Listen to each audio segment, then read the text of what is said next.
All right, welcome back. Now that you guys have graphed hyperbolas, now we're going to talk about writing the equations.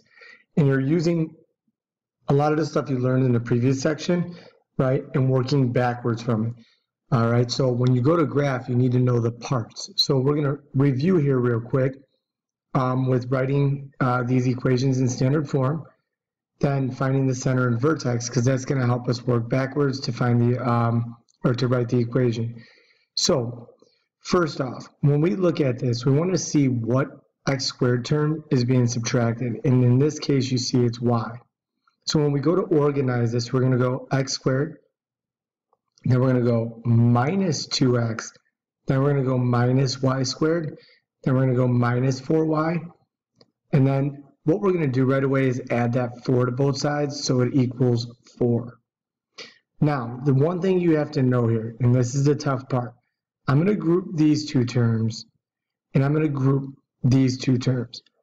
And I'm going to complete the square on both. But the tough part that we have to realize here, you see how this is minus y squared? We have to factor out that negative 1. So right away when I look at this, I'm going to have x squared minus 2x. I'm going to add something to complete the square, and I'm going to have minus, and now I'm going to have, if I divide these by negative 1, when I factor that out, it's going to be positive y squared plus 4y. Now I have to add something in here to complete the square. So right away here, this is like this part right here is the confusing part, right? But you need it to be minus the quantity y squared plus something, okay? So what do I have to add here? Well, half of negative 2 is negative 1. Negative 1 squared is 1. What I add here, I have to add over here. Then over here, half of 4 is 2. 2 squared is 4. Now, what you have to understand here is if I redistribute this negative, did I really add 4? No. What I did is I subtracted 4, right? Because a negative times a positive is a negative.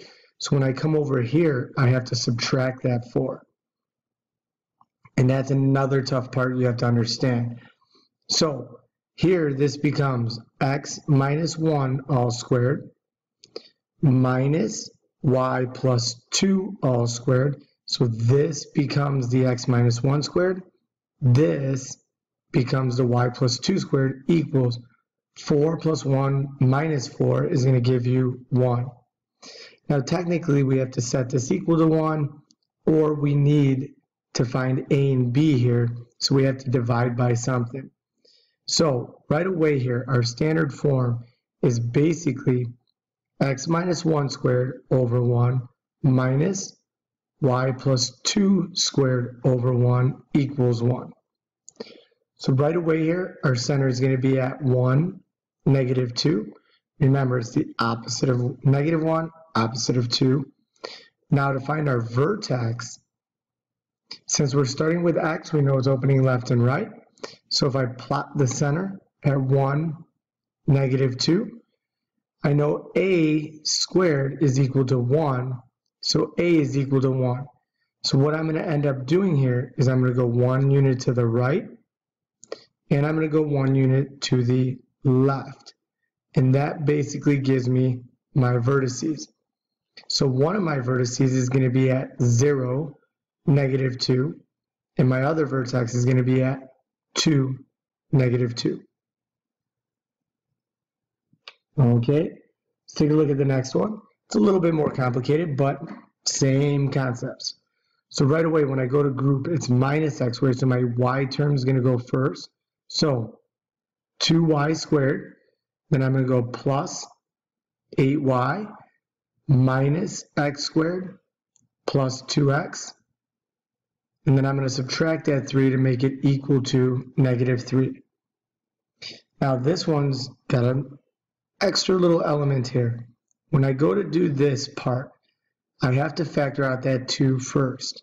So when I factor it out, I pull the 2 out, I divide by 2 to figure out what goes here, and I'm going to get y squared plus 4y. Now I know I'm going to have to add something here. I have to factor out this negative, right? So I'm going to go minus, When I factor that out, divide by -1, divide by -1, and I get x squared minus 2x, right? Then I'm going to add something in here, and that's equal to -3. Now here, if I take half of 4 and I square it, I get 2. 2 squared is 4. But when I redistribute this, what did I add? I added 8 in. 2 times 4 is 8. Here, -2 divided by 2 all squared gives me 1. But what did I really do here? I subtracted 1. So when we go to write this, we're going to get 2 times y plus 2 all squared minus x minus 1 all squared equals -3 plus 8 minus 1 is 4. Here's what I want you to see. This became this. This became this, right? And I also want you to see that this positive 2 is basically what we get here, 4 divided by 2. This -1 is -2 divided by 2 when you complete the square. So now I'm going to divide everything by 4 to set this equal to 1. Remember, the standard form of a hyperbola is equal to 1. So this breaks down to y plus 2 all squared over 2 minus x minus 1 all squared over 4 equals 1. So right away here, if you look, these are backwards, right? So when I go to write my center, I have to start with x, which is going to be at 1, and then y is going to be at -2. Okay, so this is my standard form. There's my center. Now I'm going to plot 1, -2. Now, here, a squared is equal to 2. So if a squared is equal to 2, that tells me a is equal to the square root of 2. It adds a little bit of a complex element to this problem. So when we look here, when I go to find my vertex, because y is first, I know it's going to open up and down. So right away from here, I know I'm going to go from here to find my vertex. I'm going to go up the square root of 2 and down the square root of 2. So my x value for my vertex is going to be 1. All right, because if you think about it, this is going to be my transverse axis here. So my x coordinate is going to be 1. But if I'm going to look at it, my y coordinate, the first one, I'm going to take -2, and I'm going to add root 2. Then my other vertex is going to be 1, then I'm going to take -2. And if I go down root 2, that's subtracting root 2. If you wanted to, you can get the decimal values, that's fine, but I prefer to be in radical form like that. Okay? Now, finding the equation of a hyperbola with a center, a focus, and a vertex. So what I like to do is I like to take everything and I like to plot all the information they give me.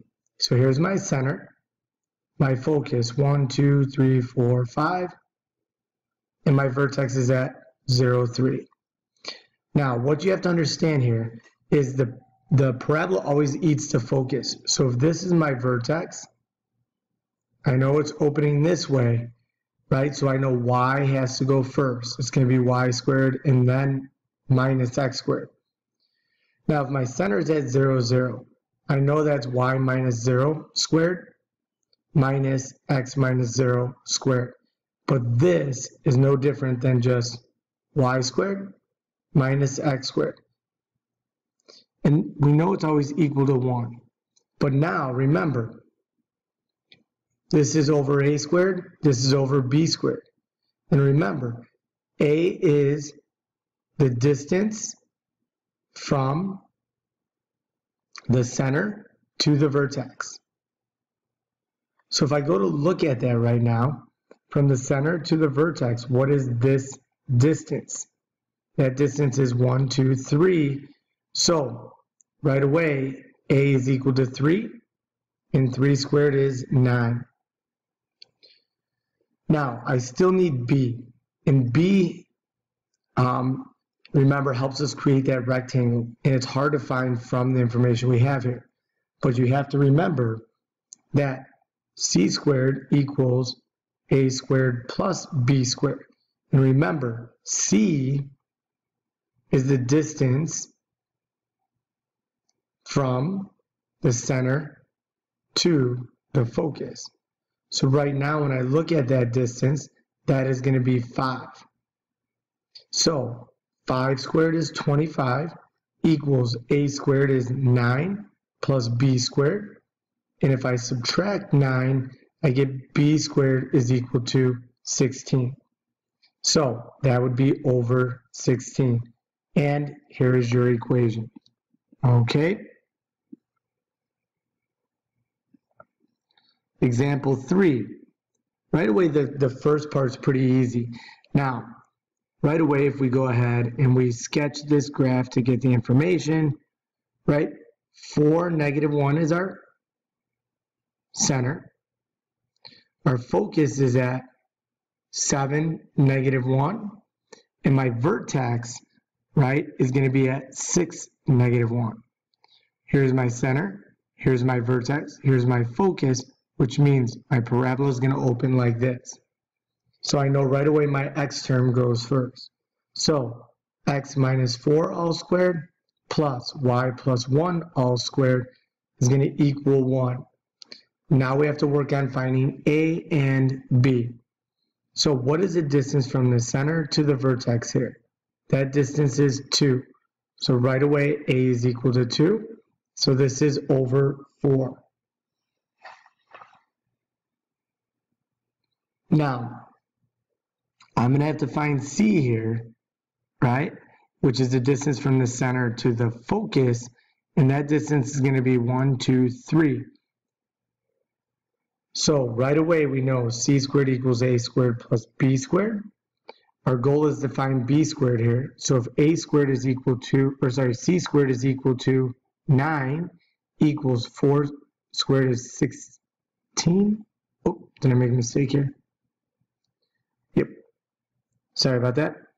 Right away, c squared is going to be 9 equals a squared is going to be 4 plus b squared. And when I subtract 4, b squared is equal to 5. So it's x minus 4 all squared over 4 plus y plus 1 all squared over 5 equals 1. Remember, this is a squared, this is b squared. All right, example 4. Right away, whenever we go to write an equation, we need the center first. And remember, the center is going to be directly in the middle of the two vertices, right? Or if you look at it, it's going to be the intersection of these two diagonals. So right away here, I know my center is at 0, 0. Since it's opening left and right, I know it's x squared minus y squared, all equals 1. But even more important here, we know the distance from the center to the vertex is a. So in this case, that distance is 2. So we know it's over x squared over 2 squared, which is 4. And if you remember, b is the distance that we count up in the box and down in the box. So if I look here, this is 1, 2, 3, 4. So if this is 4, it's y squared over 16. All right, remember, this is a and this is b. Okay, and then the last one here. We know it opens up and down, so it's y squared, right, minus x squared. My center is at 0, 0. So a is 1, 2, 3. So it's over 9. Oh, excuse me here. Sorry, I forgot. If you look at this coordinate grid on the y-axis, to go from this here to here, that's 10. So each of these tick marks is equal to 2. So this vertex is really at 0, 6, and this one's at 0, -6. So A is really 6. So it's y squared over 6 squared, which is 36. But when you look at B, when you go this distance over, this goes 0, 1, 2, 3, 4, 5. So these tick marks are in 1. So right away, this is going over 1, 2, 3. So B is 3. So it's over 9 equals 1. So go ahead, attempt the homework, and if you have any questions, let me know.